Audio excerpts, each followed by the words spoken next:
I'm looking at Akko's listing for this switch, and the basic gist of it is that it's a Piano Pro switch with better RGB shine through. Let's quickly take a look at it. The Akko Starlit Switch looks to be a successor of the Piano Pros, sporting a glittery PC top casing, hence the name, a POM stem, and a PA66 plastic bottom housing, all infused in this purple colorway. It's a medium weight linear that seems to be a new standard in Akko's lineup. It's a 5-pin switch with the typical cherry housing, as well as an RGB diffuser on top for better underlighting. Finally, it's pre-lubed out of the factory, and for about 26 USD for 90 pieces, I'd expect it to be coming from Akko.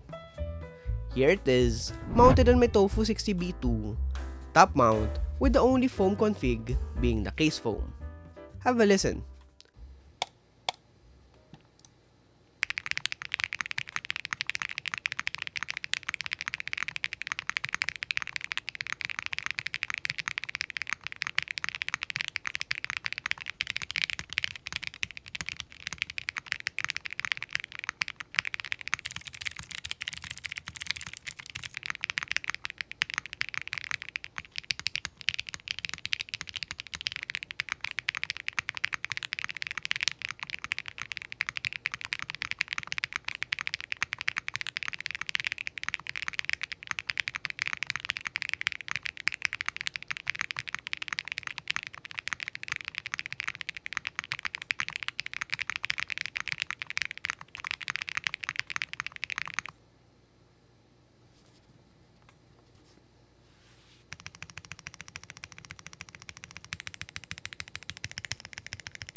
In my opinion, this is an alright release by Akko.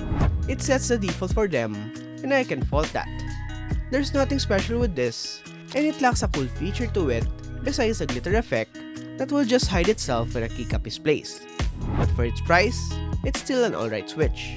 I'd recommend it alongside every other Akko switch in this price range, cause this sounds like another iteration of the same product. Either way, it's good. How about you? Let me know your thoughts in the comment section below on the sound of the switch. I'm John J. Bireva, and I'll see you in the next video.